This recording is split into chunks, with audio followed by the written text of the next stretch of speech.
Hello everyone, I hope हजुर सन्चै हुनुहुन्छ होला। It's me Tilsara official YouTube channel. हजुरहरूलाई मेरो च्यानलमा फेरि पनि स्वागत छ साथीहरू। आज चाहिँ म कहाँ छु भन्दा खेततिर छु। किन आएको छु भन्दा साथीहरू तपाईँलाई लागिरहेको होला त्यही हो, खेतबारीमा के काम हुन्छ र खेतबारीमा खेतीपाती गर्ने। आज चाहिँ यहाँ टक्क लगाएर हेर्न सक्नुहुन्छ मेरो यहाँ पछाडि प्याज छ। यो प्याजमा चाहिँ पानी लगाइरहेको छ। अनि यो प्याजमा चाहिँ पानी एकदम त्यो खेत रोप्दाखेरि जम्छ नि पानी, हो त्यसरी नै जमेको भएर यहाँको पानी चाहिँ मैले यहाँ सर लाएर यहाँबाट तल झारिरहेको छु साथीहरू। म चाहिँ यो डाँडामा बसेर हावा खाएर बसिरहेको छु साथीहरू। अनि म चाहिँ अहिले घाँस काट्न आएको छु। प्याजमा पानी पनि हेर्न आएको र घाँस पनि काट्न आएको छु साथीहरू। टक्क लाएर फिरिरी पाराले घाँस काटेर घरमा जानुपर्ने हुन्छ। यो पछाडिको यो चाहिँ हेर्न सक्नुहुन्छ साथीहरू, यो चाहिँ मेरो गाउँ खेत हो। यो चाहिँ हाम्रो घरको गाउँ खेत हो साथीहरू। यो गाउँ छर्नको लागि यो गाउँ छर्नको लागि चाहिँ एकदम मेहनत चाहिन्छ, किनभने मल बोक्नु पर्यो। अनि के अरे एकचोटि खनेर जोतेर मात्रै हुँदैन, 3चोटिसम्म जोत्नुपर्छ यहाँ। अनि यो माटो राम्रो बनाउनु पर्यो अनि मात्रै गाउँ छरेर अनि फेरि यसलाई 4-5चोटि त लगभग पानी लगाइसक्यो है साथीहरू। अनि सारा यति राम्रो भएको छ, म यति खुसी छु नि साथीहरू। आफूले दुःख गरेर मेहनत गरेर भने के कुरामा चाहिँ सक्सेस नहुने रहेछ र साथीहरू होइन। यति दुःख गऱ्यो भने मलाई वर्षभरि त जे होस्, वर्षभरि खाना नपुगे पनि मलाई केही समय त खाना पुग्छ नि होइन त साथीहरू। र साथीहरू यो चाहिँ फुल भनेर सोचिरहनु भएको होला, यो फुल त फुलै हो तर यो एकदमै राम्रो स्वादिष्ट फुल हो। यो चाहिँ के हो भनेर भन्दाखेरि मैले यहाँ अघि नै अलिकति जम्मा पनि पारिसकेको छु। यो चाहिँ हाम्रो गाउँघरमा एकदमै बढी रक्सीको जाडमा युज हुने यो चाहिँ मर्चा। यो अहिले हेर्दाखेरि सामान्य घाँस फुल देखिरहेको छ तर योबाट चाहिँ मर्चा बनाउँछ है साथीहरू। यो चाहिँ मर्चा बनाउने फुल हो। अनि यो चाहिँ हाम्रो खेतमा पाएको, अनि मैले चाहिँ यो सङ्कलन गरेर यहाँ राख्दैछु साथीहरू। यो चाहिँ काम लाग्छ तर मैले त त्यस्तो गर्दैन, मर्चा सर्चा बनाउने यताउता त्यस्तो गर्दैन। र पनि यो घाँस चाहिँ पायो अनि यहाँ हाम्रो खेतमा कति धेरै पायो कि मलाई कस्तो माया लाग्यो कि फाल्नलाई। अनि त्यही भएर मैले चाहिँ उखाले हो साथीहरू। यति हेर्न सक्नुहुन्छ हाम्रो गाउँमा एकदमै यसले चाहिँ लाग्ने बनाउँछ कि यसको मर्चाले चाहिँ। र साथीहरू हेर्न सक्नुहुन्छ हाम्रो गाउँबारीमा म चाहिँ अब टक्क लगाएर घाँस काट्न पनि हुन्छ है साथीहरू। मैले अलिकति यहाँ घाँस काटिसक्यो, यहाँबाट सर उतासम्म मैले घाँस काट्न पर्ने हुन्छ साथीहरू। यो तपाईँहरूलाई थाहा छ साथीहरू, यो म तपाईँहरूलाई देखाउँछु नि। यो चाहिँ मेरो खेतको फापर हो साथीहरू। मैले फर्स्ट टाइम हाम्रो खेतमा फापर लगाएको हो क्या, फर्स्ट टाइम। आमामामा जिन्दगीमा जन्मेर यति ठुलो भयो मैले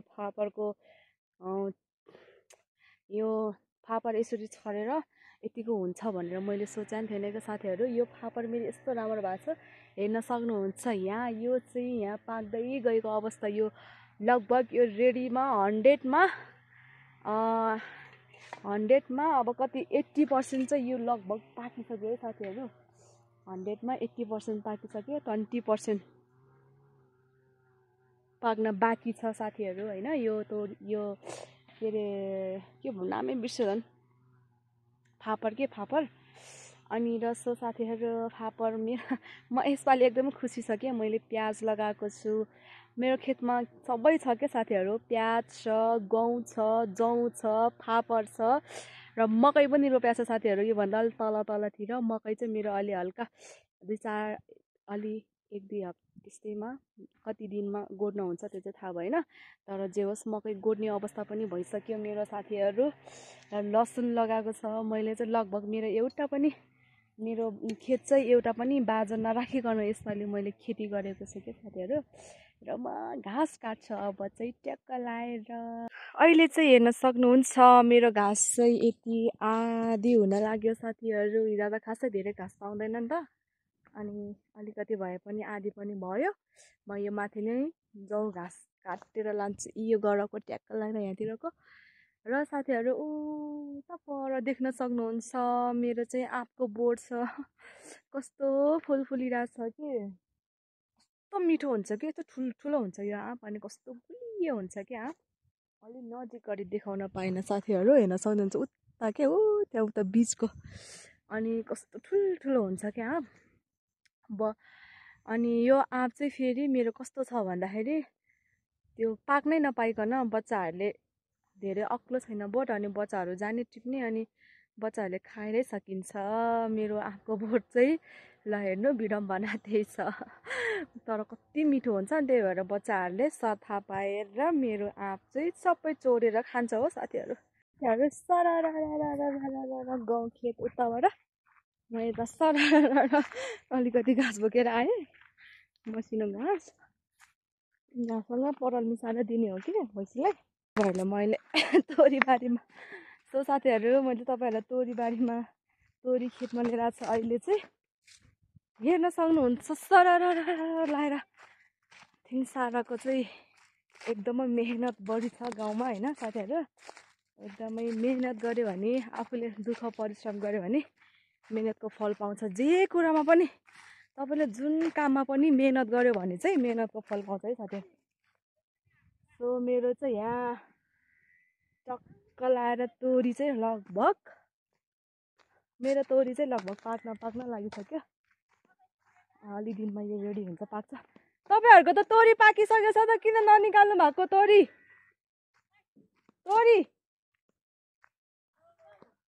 तपाईँहरूको तोरी पाकिसकेको रहेछ त आप्पी झन् नलडा साथीहरू तर लाएर मेरो यहाँ तोरी त्यो माथि म चाहिँ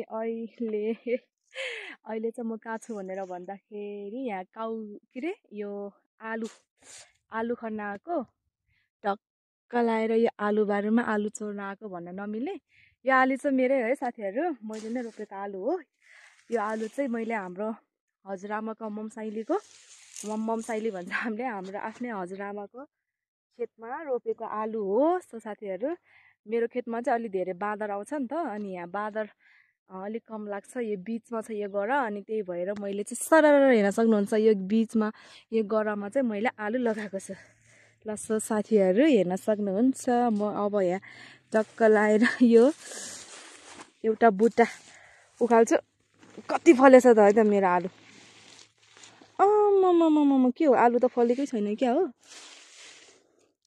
आलु पनि छैन त गाइस सानो सानो छ यो अझै राम्रोसँग नछिपिया जस्तो छ साथीहरू केही छैन तर पनि केही छैन इस धेरैमा ठुलो भनेको यत्रो रहेछ आलु मेरो यसपालि आलु सप्रेन जस्तो छ साथीहरू म चाहिँ यो बिचमा किन निकाल्यो भनेर भन्दाखेरि यो पहेँलो छ नि त बोट अनि त्यही भएर पहेँलो बोट भएको एउटा बोटमा निकाल्दा जे होस् यति चाहिँ फल्यो हेर्न सक्नुहुन्छ आलु मलाई 1-2 छाक भए पुगिहाल्छ नि होइन र साथीहरू टक्क लाएर फेरि पनि आएर निकाल्नुपर्छ के आलु चोरेको होइन के होइन साथीहरू आफूले दुःख मेहनत गरेर नि त लै आलु ठुल्ठुलो चाहिँ फलेन छ सानो सानो छ र पनि ठिकै छ खानको लागि चाहिँ हुन्छ साथीहरू किनभने आलु चाहिँ मैले यो ठुलो रहेछ यो त आलु चाहिँ मैले सानै बिउ रोपे हो क्या साथीहरू मैले बजारबाट सानै बिउ लिएर आएको थियो त्यस्तै कति भने 6-7 किलो बिउ सानै लिएर आएको थियो सानो बिउको खासै ठुलो आलु चाहिँ नहुने रहेछ कति मल हालेको खोइ मल जति हाले पनि हुँदैन रहेछ धेरैमा ठुलो भने यत्रो मात्रै है साथीहरू तर जे होस् आफूले मेहनत दुःख गर्यो भने चाहिँ हामीलाई के अरे खान जति नै पुग्छ के गाउँमै प्राय केही किन्नु पर्दैन नि त साग किन्नु परेन होइन फेरि गाउँमा त आफ्नो नभएको सागसब्जीहरू पनि छिमेकीबाट पायो साथीहरूले दिन्छ अहिले चाहिँ म घर जाँदैछु साथीहरू आलु चाहिँ धेरै छिटेको छैन सानो सानो रहेछ बोटै उखाल्न त नहुने हो मैले चाहिँ कस्तो बुद्धि क्या मेरो है त्यो बोट नउखालिकन त्यो छेउछेउको ठुल्ठुलो चाहिँ कोट्याएर ल्याउनु पर्ने रहेछ कस्तो बुद्धि बिग्रेर 2टा ड्याङ निकालिहाल्यो र पछि चाहिँ बुद्धि आइरहेको रहेछ तर केही छैन साथीहरू कहिलेकाहीँ मिस्टेक भइहाल्छ नै पक्कै पनि र अब घरमा जाँदैछु चक्क लाएर घाँस बोकेर लगाएर के गर्नु हाम्रो गाउँमा चाहिँ यस्तै दुःख हुन्छ साथीहरू दुःख नगरी खान पाउँदैन त्यही हो आजको भिडियो चाहिँ यस्तै छोटो मिठो ल यता हेर्नुहोस् त मम्मीलाई तैँले भन्नु हुँदैन नि त तपाईँले भन्नुपर्छ नि त मेरो छोरी चाहिँ ललिपप खाइरहनु भएको छ अनि यो हामी चाहिँ बनतरुल खाँदैछौँ हाम्रो आमाले बनतरुल उसिन्नु भएको रहेछ कि दिउँसो आएँ अनि मेरो बुढाले चाहिँ टक्क लाएर बनतरुल केलाउँदै हुनुहुन्छ बुढा कस्तो खायो त बनतरुलको स्वाद बनतरुल जस्तै छ अलि छिप्पिसकेको है बनतरुल मलाई चाहिँ अस्तितिरको भन्दा अलिक टेस्ट लागेन अस्तितिर आमाले उसिन्नु भन्दा सुपरम्यान भयो हजुर सो साथीहरू अब म चाहिँ खाना बनाउन पर्ने हुन्छ होइन त छोरी हजुरले के खानु भएको साना के खानु भएको भनिदिनुहोस् मिठो छ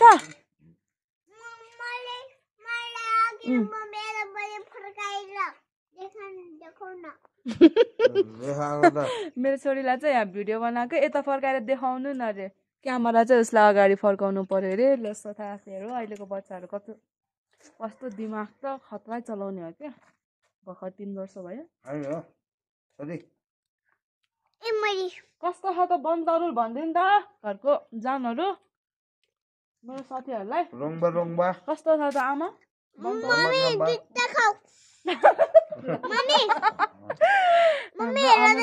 लजाउनु हुन्छ क्या साथीहरू केही छैन बिस्तारै बोल्न सक्नुहुन्छ म पनि सुरुमा बोल्न एकदमै गाह्रो हुन्थ्यो के भनौँ कसो भनौँ भन्ने हुन्छ नि त साथीहरू कहाँबाट सुरु गरौँ भन्ने हुन्थ्यो र साथीहरू अब म खाना बनाउनु पर्ने हुन्छ आजको मेरो भ्लग भिडियो चाहिँ यति नै साथीहरू एकदम खतरा र चाहिँ खतरा मेरो खेतको तपाईँहरूलाई मैले खेतमा गएको भ्लग बनाएको छु यस्तो साथीहरू मेरो भिडियोलाई माया गरिदिनु होला यदि केही गुनासोहरू छ भने कमेन्टमा भन्न सक्नुहुन्छ साथीहरू र तपाईँहरू मेरो च्यानललाई सब्सक्राइब गर्नु होला अहिलेको लागि चाहिँ बाई बाई साथीहरू बाई बाई